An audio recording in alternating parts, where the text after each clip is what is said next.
Un braqueur armé prend en otage un bus. Une fille cache discrètement un téléphone. Le braqueur ordonne aux passagers de remettre leur téléphone. La fille donne son téléphone de secours. Le chauffeur profite du chaos pour tenter de fuir, mais il est abattu sur le champ. Le braqueur menace que toute tentative d'évasion sera punie de mort. Le commandant des forces spéciales arrive pour négocier. Le chef des braqueurs pose ses conditions. Faire le plein d'essence et il libérera 3 personnes. Le commandant accepte. Il envoie des hommes déguisés en pompistes, qui installent secrètement un brouilleur de signal. Le chef choisit 3 passagers au hasard. La fille fait partie du groupe. En descendant du bus, elle aperçoit l'un des officiers. C'est son frère. Elle lui fait signe qu'elle a encore un téléphone, et qu'elle peut aider. Son frère craint le danger et refuse catégoriquement. Mais elle insiste et il finit par céder. La fille sait que remonter dans le bus revient à mourir. Mais elle y retourne sans hésiter. Elle convainc les braqueurs de libérer un enfant, en prenant sa place comme otage. Les criminels feignent d'accepter, mais relâchent une vieille femme à la place de l'enfant. À l'intérieur du bus, la fille sort discrètement son téléphone, et parvient à transmettre un message. Les forces spéciales établissent aussitôt un plan. Elle découvre que les criminels sont debout, tandis que les passagers baissent la tête. La fille rassure les passagers, et leur fait signe de se pencher. Elle tire les rideaux de la fenêtre. C'est le signal d'action. En un instant, un tir de couverture extérieure éclate. En quelques secondes,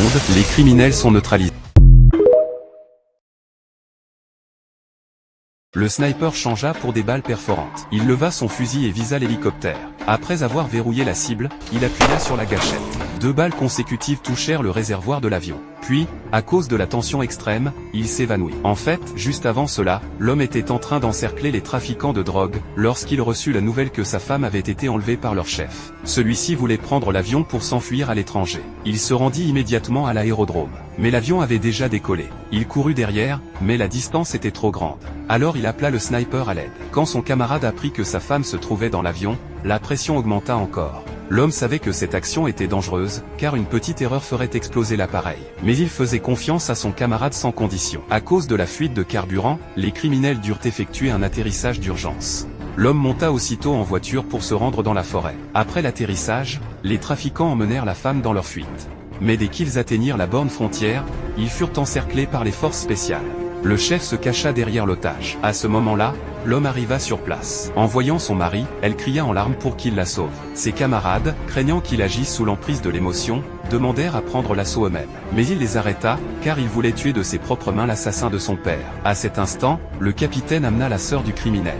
Celui-ci voulait revoir sa sœur qu'il n'avait pas vue depuis des années. Mais, sachant qu'il y avait un sniper dans la forêt, il n'osa que rester derrière son otage. Le capitaine demanda alors à la sœur de coopérer. La femme fit semblant d'avoir la jambe blessée. L'homme, de son côté, se prépara à tirer à tout moment. Le capitaine le menaça de nouveau. À ce moment-là, une balle de l'homme mit fin au combat. Le trafiquant s'appuya contre un arbre et s'écroula. Un camarade s'approcha aussitôt et tira encore pour confirmer sa mort. L'homme réussit à sauver sa femme. Mais la sœur du trafiquant, effondrée, serra le corps de son frère en pleurant à chaudes larmes.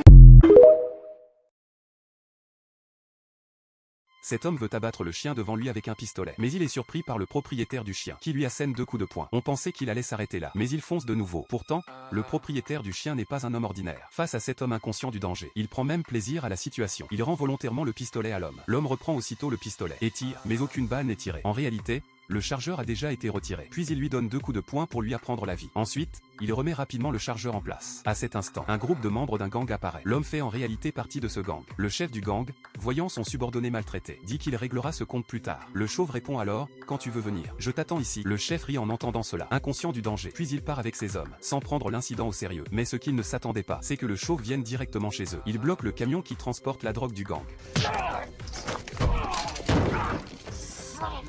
Il tabasse violemment le livreur, puis le laisse partir. Ensuite, il répand de l'essence autour du réservoir, et met le feu à toute la cargaison. Et ce chauve n'est pas un inconnu. Il en veut directement au chef du gang. Plusieurs années auparavant, il était un excellent policier. Mais lors d'une mission, il a tué plusieurs membres du gang, ce qui a provoqué une vengeance féroce de leur part. Toute sa famille a été assassinée. Plus tard, il a appris que ce gang opérait dans une petite ville, où il tuait et pillait, sans aucun scrupule. Sans hésiter, le chauve s'est rendu sur place. De l'autre côté, le chef du gang apprend la nouvelle du vol de la cargaison. Très en colère, il envoie quelqu'un trouver l'hôtel où loge le chauve, pour connaître le numéro de sa chambre. Mais la patronne de l'hôtel tente de l'en empêcher. Le subordonné, au tempérament violent, perd patience, et gifle violemment la patronne. Puis il consulte lui-même le registre d'enregistrement. À ce moment-là, une main l'agrippe par derrière. C'est justement le chauve. Puis il le jette violemment contre le mur, et il s'évanouit. Ensuite, une main traîne le subordonné, et l'attache sur le capot de la voiture. Le subordonné, voyant que la situation est mauvaise, commence par supplier doucement, puis passe aux menaces et aux intimidations. Il affirme que le chef du gang est son frère aîné. Mais le chauve, en entendant cela, lui met directement une chaussette dans la bouche, puis démarre la voiture.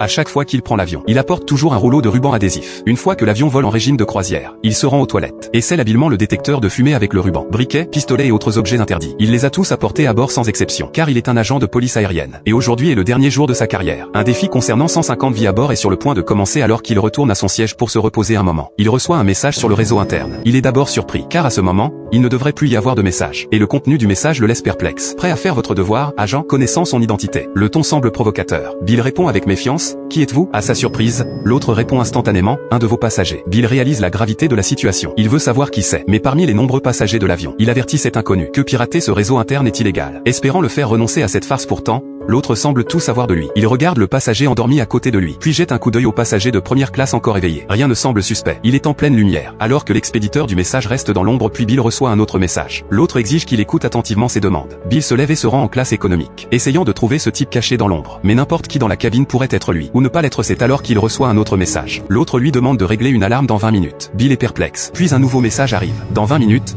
je tuerai une personne dans cet avion. Après tant d'années de service, Bill ressent pour la première fois un vrai danger. Et la demande est de 150 millions de dollars. Avec des coordonnées bancaires fournies, Bill rit. 150 millions. Il ne peut pas faire ça mais l'autre est convaincu que Bill en est capable. La femme à côté de lui se réveille, remarquant son comportement étrange. L'autre envoie encore un message. Dans 20 minutes, confirmation du virement où une personne mourra. Il n'a d'autre choix que de régler l'alarme. Puis il se rend en classe économique et échange un regard avec un homme. Ce dernier comprend, se lève et le rejoint dans la cuisine de la classe économique. Bill teste son collègue, lui demandant d'arrêter de plaisanter. You need to calm down, partner. As a cop for 25 years, I knew men like you. Men like me?